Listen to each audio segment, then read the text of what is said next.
Morning students, आप सभी मित्रों का गवर्नमेंट.व्लॉग्स यूट्यूब चैनल पर हार्दिक अभिनंदन। हम अध्ययन कर रहे हैं क्लास 11 का चैप्टर नंबर 10 जिसका नाम है तरलों में यांत्रिक गुण।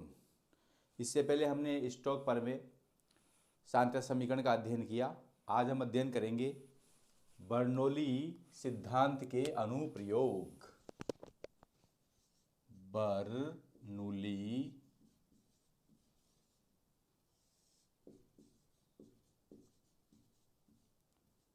सिद्धांत के अनुप्रयोग। बर्नौली सिद्धांत के अनुप्रयोग हमारे डेली लाइफ में भी बहुत काम आते हैं। हार्ड डिस्क कैसे आता है वो भी बर्नौली सिद्धांत पर ही कार्य करता है, जिसका हम आगे अध्ययन करेंगे।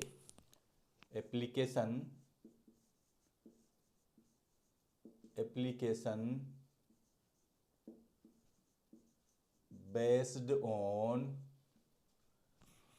बर्नौली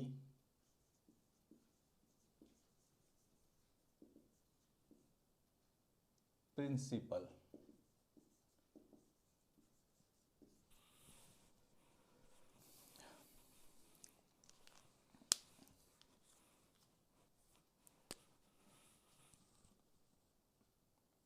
पहला अनुप्रयोग है क्षैतिज तल में द्रव का प्रवाह है। क्षैतिज तल में द्रव का प्रवाह है। प्यारे विद्यार्थियों, बर्नौली सिद्धांत हम जब ने अध्ययन किया था या स्टोक प्रमेय का अध्ययन किया था तो वहाँ पर तल क्षैतिज नहीं था। H1 H2 ऊंचाइयों पर नली को अपन ने रखा था। यदि क्षैतिज तल में द्रव का प्रवाह हो तो क्या होगा? यदि एक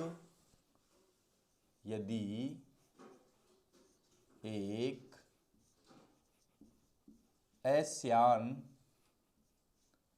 वह असंपीड़ित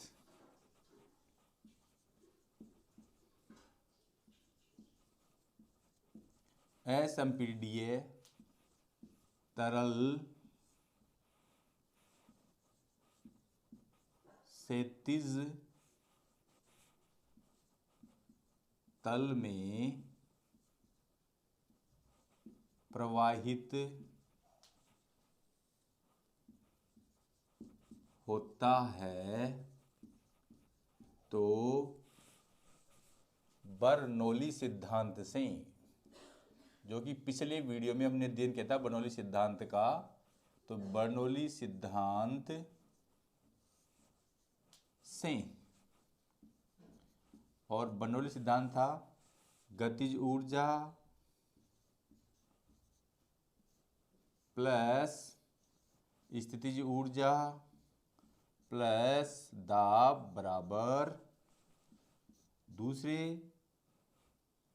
दूसरे अनुप्रस्थ काट पर गतिज ऊर्जा प्लस स्थितिज ऊर्जा प्लस दाब। ये हमारा बर्नौली समीकरण था। ये इसे देते हैं इक्वेशन नंबर 1। प्यारे विद्यार्थियों, हम यहाँ पर क्षैतिज तल में द्रव का प्रवाह कर रहे हैं, तो क्षैतिज तल में, और साथ में एक चीज और लिखता हूं, और सातत्य समीकरण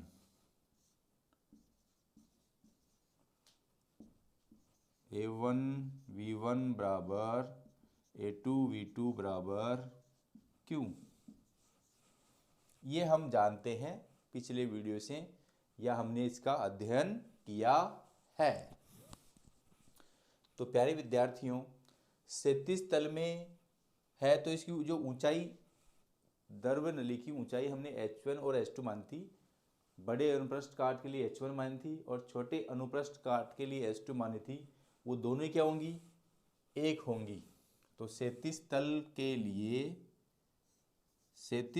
लिए कंडीशन क्या हो जाएगी?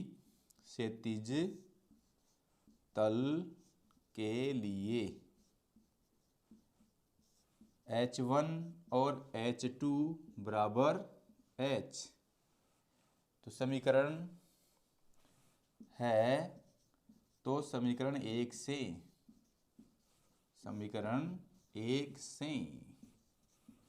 क्या हो जाएगा, 1/2 रो V1 स्क्वायर प्लस रो GH प्लस P1, 1/2 रो V2 स्क्वायर प्लस रो GH प्लस P2। अब देखो आपका ये रो GH और रो GH दोनों पक्षों से क्या हो जाएगा, कैंसिल हो जाएगा। इस P1 को यहाँ रहने देते हैं, इस P2 को इधर ले आते हैं, तो P1 माइनस P2 बराबर 1/2 रो V2 स्क्वायर माइनस 1/2।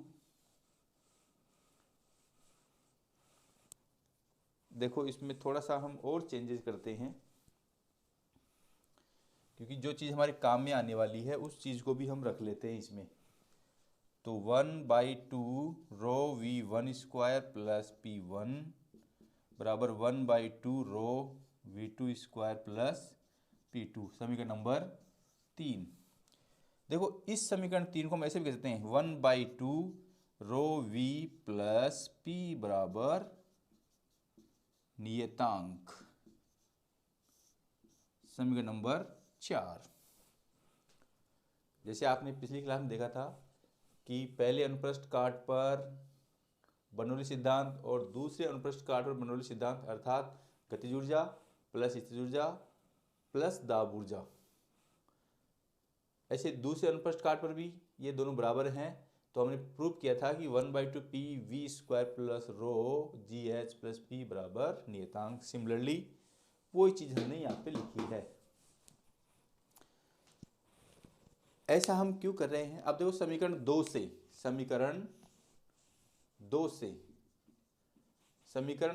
से A1 ग्रेटर देन A2, और देखो बड़े अनुप्रस्थ काट के चित्र में वेग क्या होता है, छोटा, और V1 लेस देन V2 है, तो समीकरण 3 से देखो V2 बड़ा है और V1 छोटा है। V2 बड़े होने से P1 बड़ा होगा, V2 बड़ा होने से P1 बड़ा होगा, तो समीकरण 3 से क्या हो जाएगा, 1/2 रो V1 स्क्वायर लेस देन 1/2 रो V2 स्क्वायर। इसका मतलब ये हुआ कि प्रथम अनुप्रस्थ काट क्षेत्र पर गतिज ऊर्जा कम होगी और जो छोटा अनुप्रस्थ काट क्षेत्र है उस पर गतिज ऊर्जा अधिक होगी। तो इससे क्या निकल सकता है, P1 ग्रेटर देन P2, तो therefore P1 greater than P2। ये जो P1 ग्रेटर देन P2 है, ये हमारे लिए सबसे महत्वपूर्ण बात है। यदि ये आपके समझ में नहीं आई हो तो मैं इसको दोबारा से रिपीट कर देता हूँ। देखो हमने पिछले अध्याय में देखा है कि अनुप्रस्थ काट एक बड़ा लेते हैं एक छोटा लेते हैं, तो यहाँ कोई दिक्कत नहीं है। छोटे अनुप्रस्थ काट पर द्रव का प्रवाह का वेग कम होता है, द्रव का प्रवाह का वेग अधिक होता है, बड़े अनुप्रस्थ काट पर द्रव का प्रवाह का वेग कम होता है। तो यहाँ कोई दिक्कत ही नहीं है।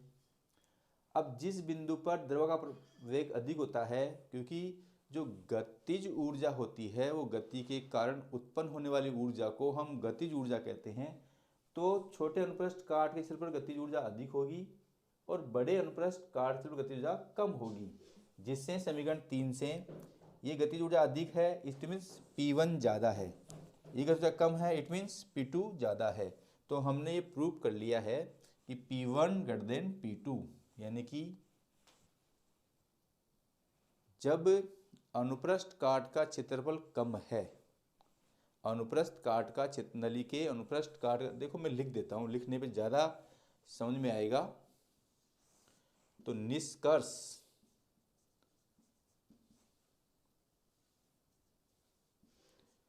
जब अनुप्रस्थ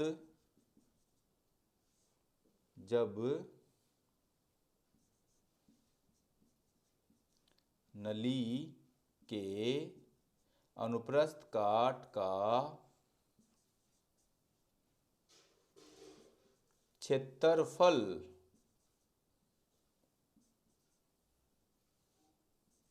कम है तब अनुप्रस्थ काट का क्षेत्रफल कम है। जैसे हमने ये देखा था, ये ट्यूब थी, यूं जा रही थी, यहाँ का क्षेत्रफल A1 P1 और वेग V1, यहाँ का क्षेत्रफल A2 दाब P2 और वेग V2। जब नली में अनुप्रस्थ काट का क्षेत्रफल कम है तब वेग यहाँ पर क्या था, ज़्यादा। तब वेग ज़्यादा,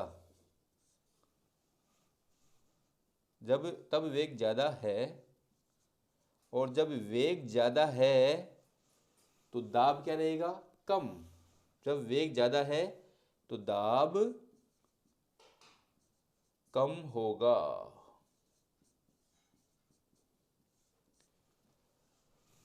ये जो स्टेटमेंट है वेरी वेरी इंपॉर्टेंट। आगे के जो अनुप्रयोग हैं हम इसी सिद्धांत पर पढ़ेंगे। जब पराहित द्रव वाली नली के अनुप्रस्थ काट का क्षेत्रफल कम है तो वेग ज़्यादा होगा, ये हम पिछली वीडियो में जानते हैं। अब जब वेग ज़्यादा होगा तो वहाँ पर दाब कम होगा, और यहाँ पर क्या होगा, अनुप्रस्थ काट का क्षेत्रफल ज़्यादा है तो वेग क्या होगा, कम। वेग क्या होगा, कम, तो दाब क्या होगा, ज़्यादा। यहाँ पर वेग ज़्यादा तो दाब क्या होगा, कम। ये बात आपको ध्यान देनी है। अब आप इसका स्क्रीनशॉट ले सकते हैं। दूसरा बर्नौली सिद्धांत का अनुप्रयोग है वेंटुरी धारामापी।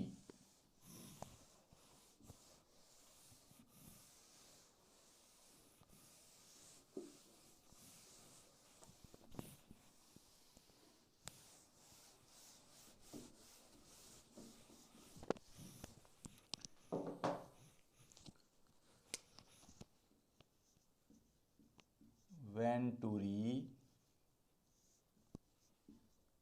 प्रवाहमापी।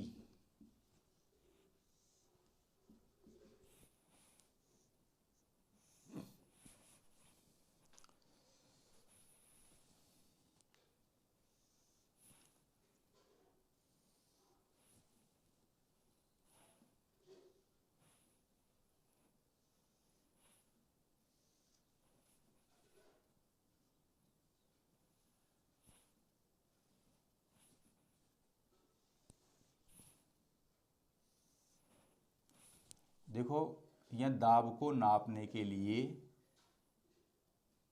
हमने एक नलिका लगा रखी है, और यहाँ पर भी दाब को नापने के लिए एक द्रव स्तंभ लगा रखा है। देखो, यहाँ से पानी या द्रव का प्रवाह हो रहा है, यहाँ से भी हो रहा है, यहाँ से भी हो रहा है। ये सारी व्यवस्था कहाँ पर है, क्षैतिज पर है। ये सारी व्यवस्था क्या है, क्षैतिज पर है।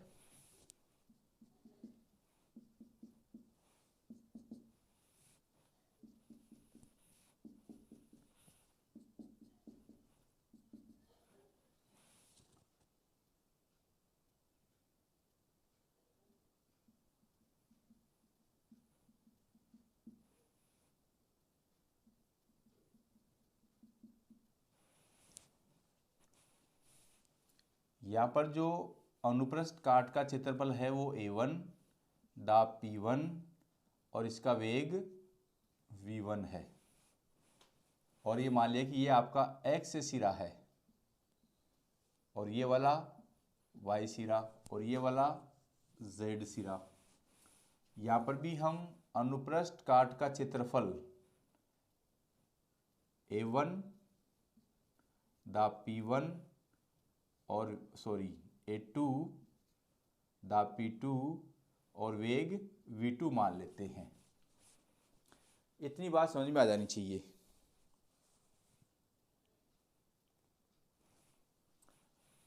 ये जो दाब मापने वाला दर्व स्तंभ है, इसकी ऊंचाई हम H1 ले लेते हैं। A1 P1 V1 है तो यहाँ H1 ही होगी, और इसकी ऊंचाई A2 V2 और P2 है तो H2 होगी।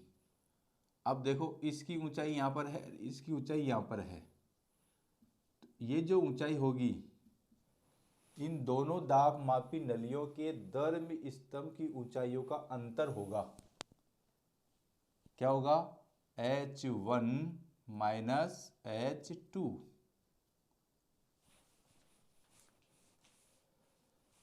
तो डियर स्टूडेंट्स, वेंटुरी प्रवाह मापी से किसी द्रव के प्रवाह की दर ज्ञात की जाती है, या यह ऐसी युक्ति है या ऐसा जुगाड़ है जिससे प्रवाहित द्रव प्रवाह की दर ज्ञात की जाती है।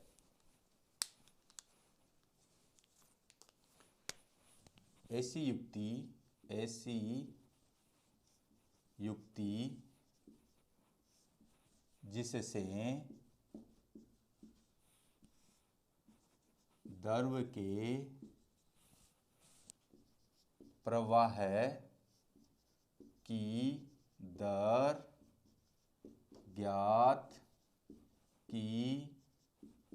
जाती है। ऐसी युक्ति जिससे द्रव के प्रवाह की दर ज्ञात की जाती है, उस युक्ति को हम वेंटुरी प्रवाही मापी कहते हैं। प्यारे विद्यार्थियों, जब आपकी द्रव में प्रवाहित नलिका क्षैतिज पे रखी थी, तब बर्नौली सिद्धांत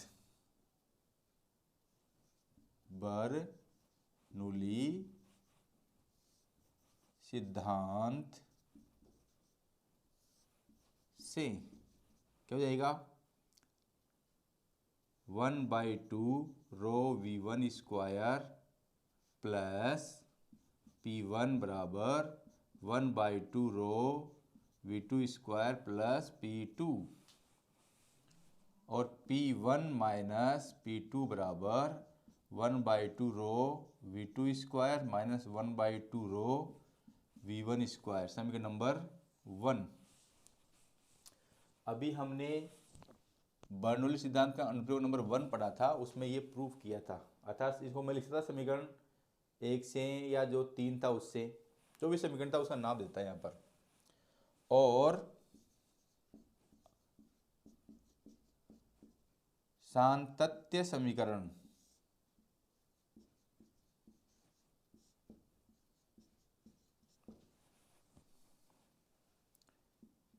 A1 V1 बराबर A2 V2।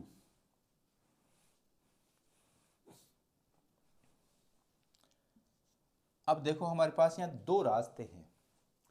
या तो सातत्य समीकरण से V1 का मान निकालकर यहाँ रख दें, या V2 का मान निकालकर यहाँ रख दें। दो रास्ते हैं, और इन दोनों रास्तों में से आप कोई सा भी रास्ता चुन सकते हैं। या तो V1 का मान निकाल के यहाँ रखें, या V2 का मान निकाल के यहाँ रखें। अब हमें जो निकालना क्या है? द्रव के प्रवाह की दर ज्ञात करनी है, तो यहाँ पर हम V2 का मान ही रखेंगे, क्योंकि हमें V1 का मान चाहिए। तो डेट इम्प्लाइज V2 बराबर A1 अपॉन A2 V1। समीकरण नहीं देता हूँ। V2 का मान समीकरण 1 में रखने पर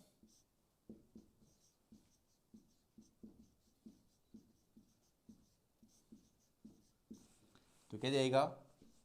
P1 माइनस P2 बराबर 1/2 रो,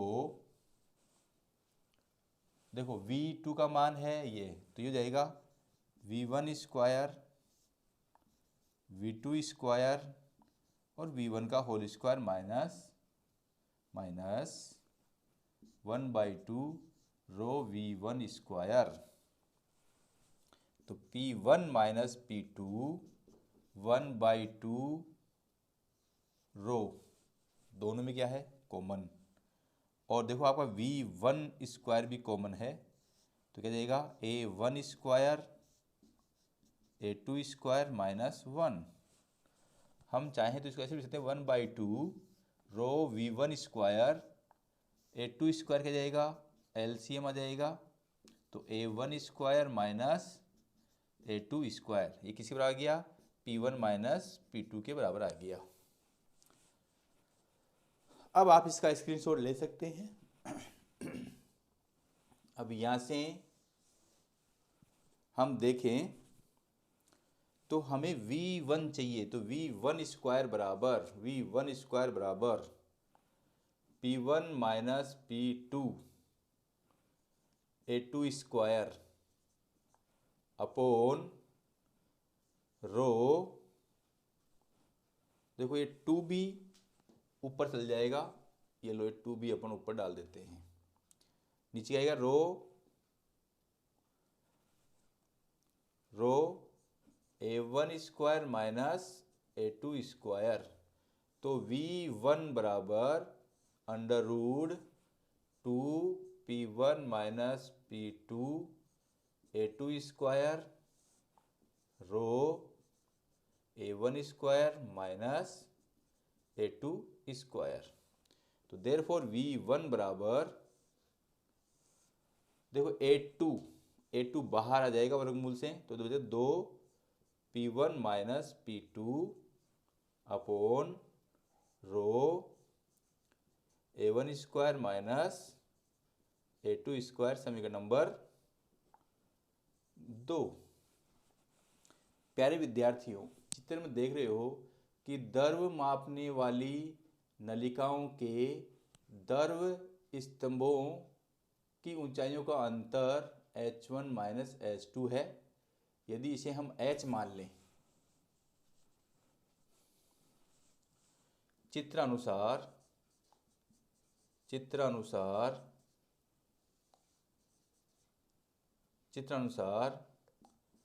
दाब मापने वाली नलिकाओं के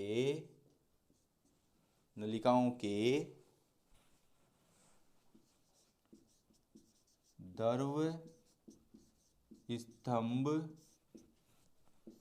की ऊंचाइयों का अंतर दाबांतर के तुल्य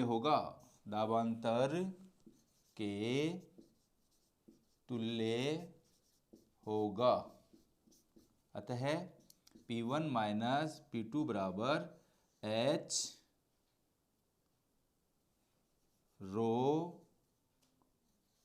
जी एच, समीकरण नंबर 3। इतनी बात समझ में आ गई है तो हम आगे बढ़ते हैं और थोड़ा सा इधर से साफ कर लेते हैं इसको।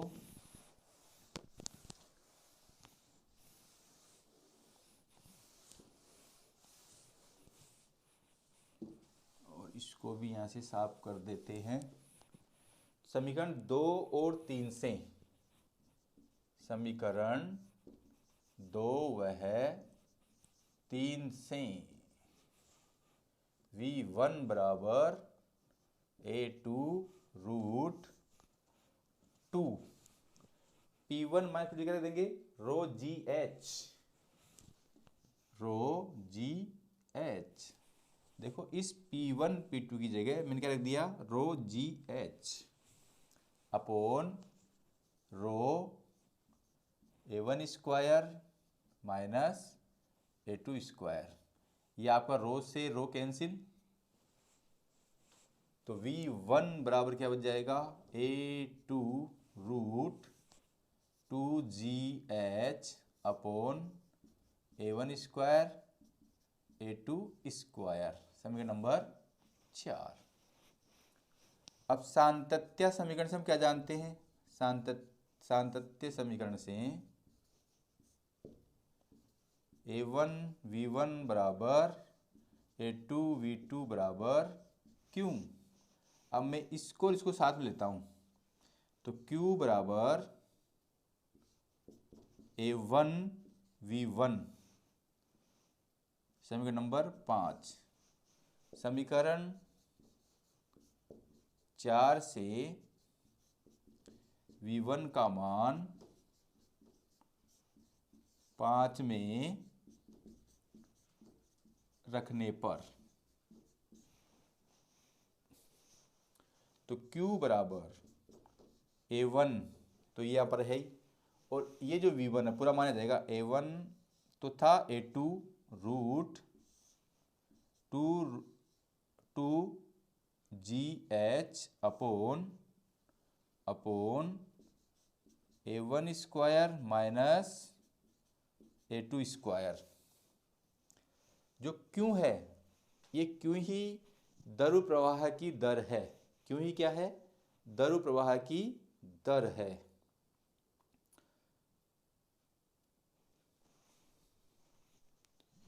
जहां क्यों द्रव प्रवाह है की दर है। तो डियर स्टूडेंट्स, इस टॉपिक में जो बात याद रखनी वाली थी वो यही थी कि यहाँ पर अनुप्रस्थ काट का जो क्षेत्रफल है वो अधिक है।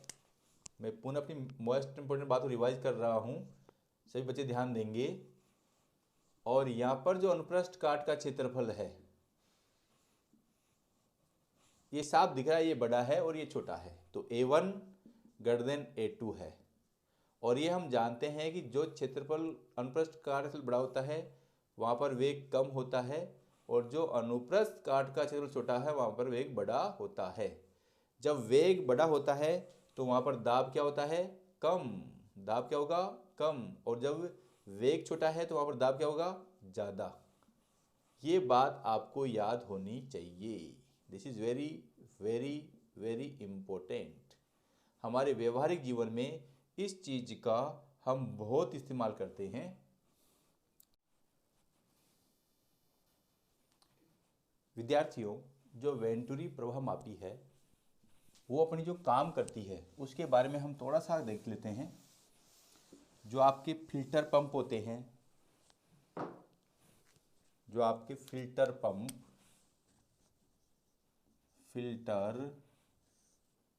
पंप कणित्र और स्प्रेयर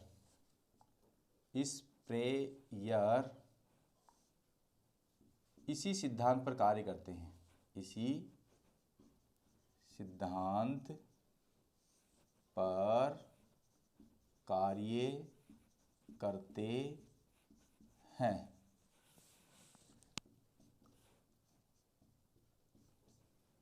देखो, मोटर वाहन अथवा स्वचालित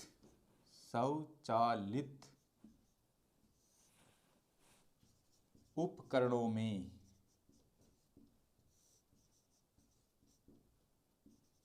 कार्बोरेटर में मोटर वाहन अथवा स्वचालित उपकरणों में कार्बोरेटर में वेंटुरी